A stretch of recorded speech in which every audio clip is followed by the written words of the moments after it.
polisi itu meyakini dan akan membuat skenario kedua. Skenario kedua itu sebagaimana yang menimpa Gus Nur dan Bambang Tri, tetapi nampaknya itu tidak bisa karena pertama yang dilawan ini sosok yang pendidikannya jelas, semuanya bergelar doktor ya, dan menguasai media secara penuh serta ada bukti-bukti akademisnya ya. Jadi nampaknya polisi kesulitan di doktrin ini untuk membuktikan bagaimana mencari kesalahan kalau yang dilaporkan tidak jelas.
Terima kasih kepada semua yang hadir di ruangan ya. Mas Roy nanti ada pertunjukan khusus, teman-teman belum lihat dia bawa wayang ya, dan dia selalu membawa kaos baru gitu ya. Oke. Kalau ini enggak ya, kaosnya buku. Oke. Saya selaku penasihat hukum Bu Dr. Tifa ya, dan teman-teman ada beberapa hal yang ingin saya sampaikan. Di salah satu media dan sudah dikutip banyak media itu sudah mulai kehilangan akal sehat ya. Misalnya mau demo, mendeadline Polda supaya 14 hari tetap tersangka, kalau tidak akan demo tanpa BH, tanpa celana dalam.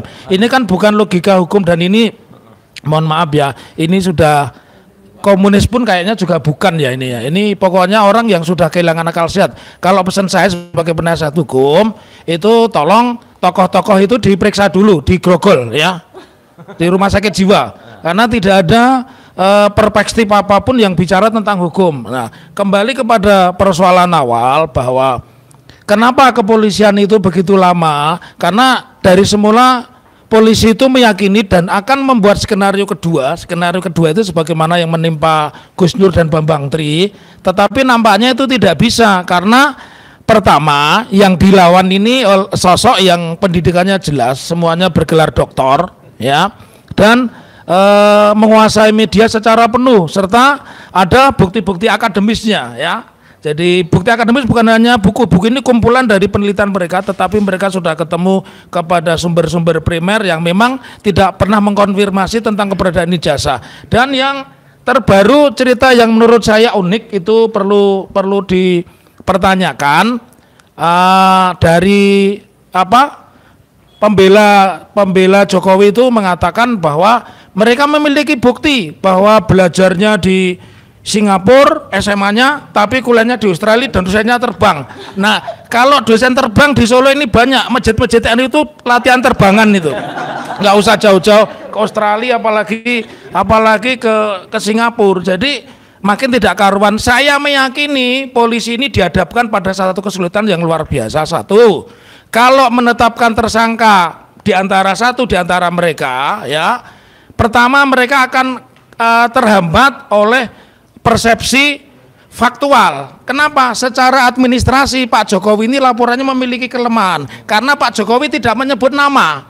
Jadi datang ke Polda itu hanya menyebut saya merasa tersakiti, terhina sehina-hinanya ya. Nah, padahal mereka juga merasa terlapor selapor-lapornya begitu. Karena secara akademis, secara KUHAP, bahan peraturan polisi, yang namanya pengaduan itu menyebut nama yang jelas. Karena hanya bisa dihukum kalau yang namanya penghinaan itu langsung menyebut dan sudah saling mengerti.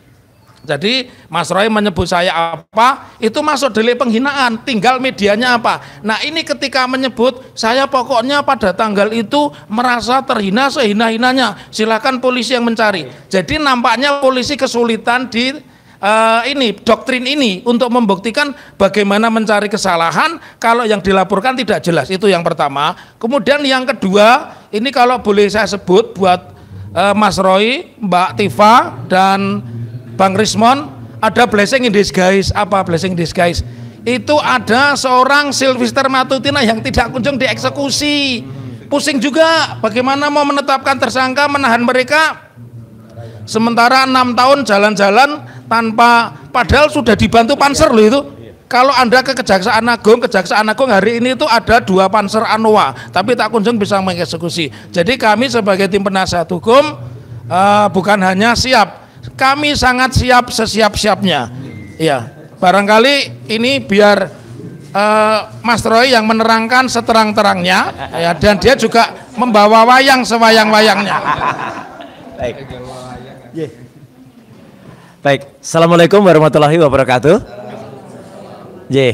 Sugeng siang warga semuanya, utamanya warga Solo. Alhamdulillah ya, saya bisa sowan ke Solo, saya bisa datang ke Solo baru saja, dan insya Allah kita akan memberikan pencerahan dan kita akan memberikan oleh-oleh, kita akan memberikan cerita yang manis ya untuk warga Solo dan sekitarnya, termasuk tadi yang disampaikan Dr. Tifa itu betul sekali.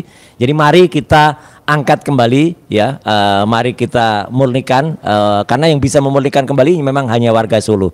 Jadi saya ingin mengajak, ayo kalau kita tidak ingin disebut bagian dari yang tadi disebut geng Solo ya, kita bersihkan kota Solo, Surakarta, Hadiningrat ini dari orang-orang yang memang merusak sebersih-bersihnya. Nah gitu.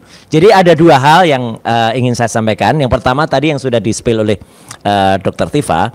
Alhamdulillah betul sekali tadi yang disampaikan. Kemarin siang sebelum, kalau mungkin teman-teman melihat saya teriak-teriak di atas Mokom ya, di atas mobil komando ya, di depan KPK.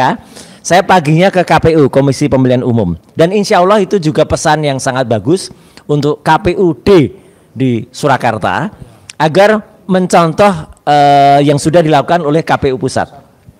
Akhirnya kami tim mendapat salinan ijazah yang digunakan oleh Joko Widodo ketika mendaftar untuk menjadi calon presiden di tahun 2019 dan 2014.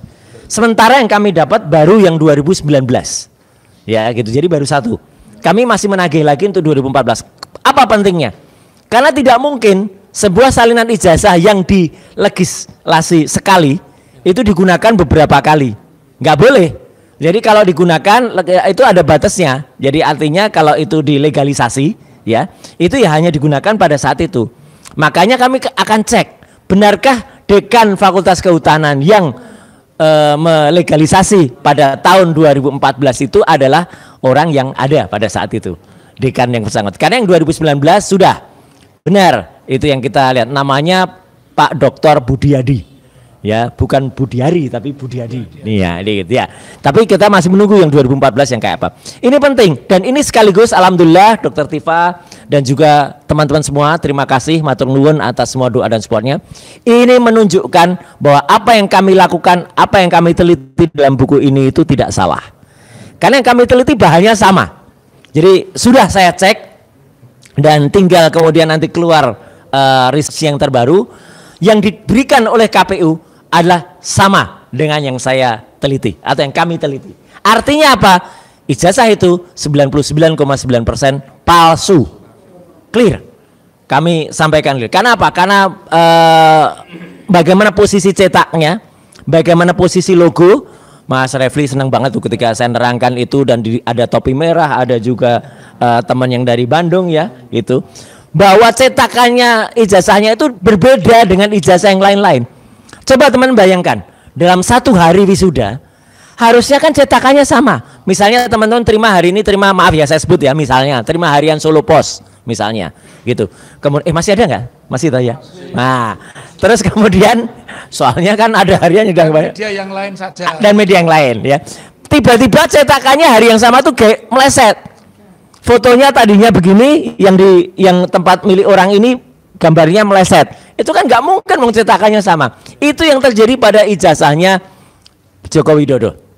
Dibandingkan dengan Fronojiwo nomor 1115 dibandingkan dengan almarhum Hari Mulyono 1115 dibandingkan 1116 dibandingkan dengan Sri Murtiningsih ya 1117 itu beda. Padahal 3 nama tadi sama persis, posisi tulisannya, posisi logonya itu sama plek ketiplek, sama plek. Ya punyanya Joko Widodo itu meleset. Yang kemarin saya lihat dari KPU juga meleset. Nah berarti itu adalah yang tidak benar. Ya kami masih nunggu dan insya Allah nanti akan dikejar oleh Pak Dr. Taufik yang ada di KPU di Solo. Ya contohlah yang ada di KPU Jakarta supaya tidak terkena pasal dalam undang-undang kearsipan. 10 tahun nanti kalau nggak ngeluarin itu 10 tahun. Itu yang pertama soal, jadi itu kemajuan hari ini yang baru saya sampaikan ke teman-teman. Jadi nanti kalau Solo memuat itu yang pertama muat mendahului Jakarta ya gitu. Nah yang kedua adalah soal anaknya. Selain kami punya rencana menerbitkan Gibran's Black Paper ya. Kenapa hitam? Karena sejarahnya ngawur, lebih gelap. Dalam Undang-Undang Pemilu nomor 7 tahun 2017 syaratnya di pasal 319 atau 619 ya, itu huruf R 169 maaf 169 huruf R, syaratnya bukan perguruan tinggi, bukan apalagi S3, cukup SMA. Tapi syarat itu syarat vital. Sudah kita cross check ke KPU, mau Anda pendidikan S1, S2, S3 dan sudah ada jurisprudensinya. Jurisprudensi itu kalau bahasa hukum sudah ada ketentuan hukum yang pernah terjadi dan itu harus dilakukan lagi di Surabaya. Seorang caleg partai Nasdem waktu itu mendaftar, dia sudah doktor di Amerika, karena dia nggak punya ijazah SMA nggak bisa, karena ijazah SMA-nya tidak ada, maka tidak ada. Ini juga, jadi yang namanya Gibran itu tidak ada ijazah SMA-nya.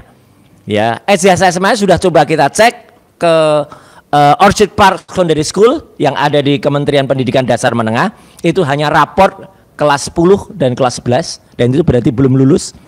Kemudian dan ini menurut Profesor Zulfikar, seorang profesor yang mengajar di Nanyang Technology University yang ada di Singapura, ya. Memang kalau itu belum lulus, OPSS itu tidak bisa menjamin karena itu adalah SMP 3 tahun plus tahun. Jadi itu masih O level, ordinary level, harus masuk satu kelas lagi yang namanya A level, ya, advance level untuk dapat ijazah SMA. Dan ternyata menurut orang Indonesia yang mengantarkan Gibran ketika ada di UTS InSearch di Sydney, Gibran waktu itu tidak selesai.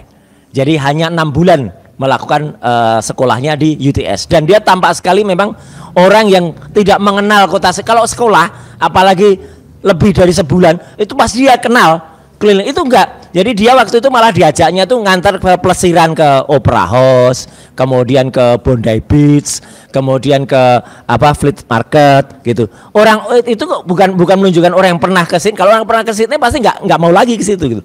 Jadi dia malah pelesiran ke sana dan baru dia tunjukkan UTS InSearch, dia mengaku kalau dia nggak selesai. Jadi clear banget bahwa anak ini yang anaknya buku white paper ini, maka nanti akan kita tulis sebagai black paper.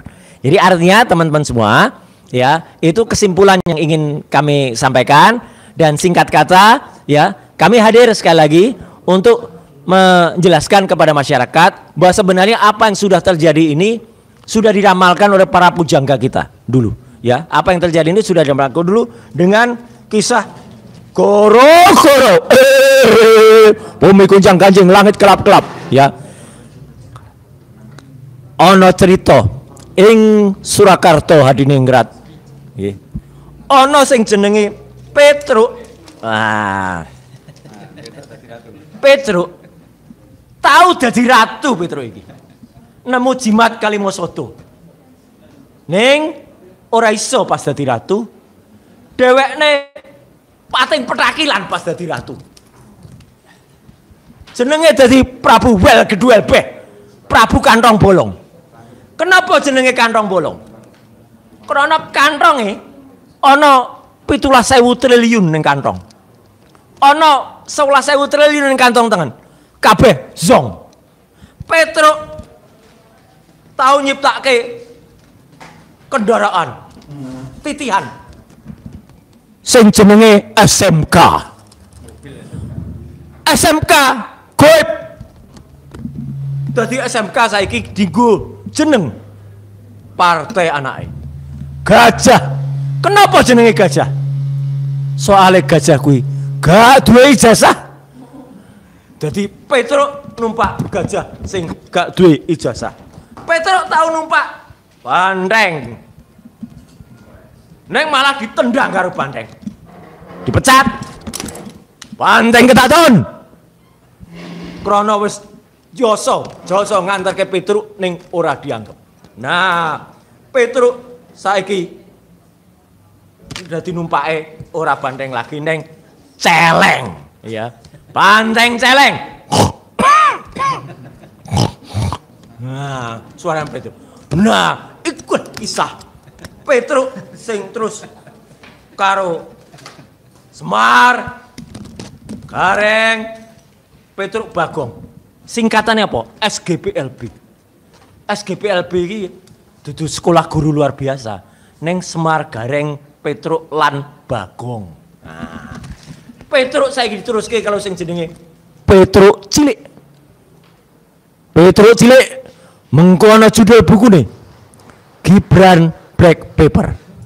Terus Petruk cilik saking senenge duwe buku mengko arep dilonseng ugi neng Surakarta Hadiningrat sesuk neng sadurunge nyanyi karo lagu sing ciptake karo Om Refli.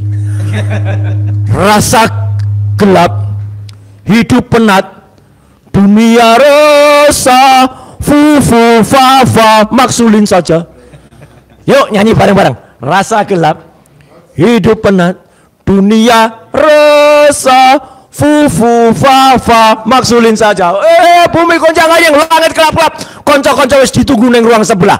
Pancep kayon. Matur nuwun.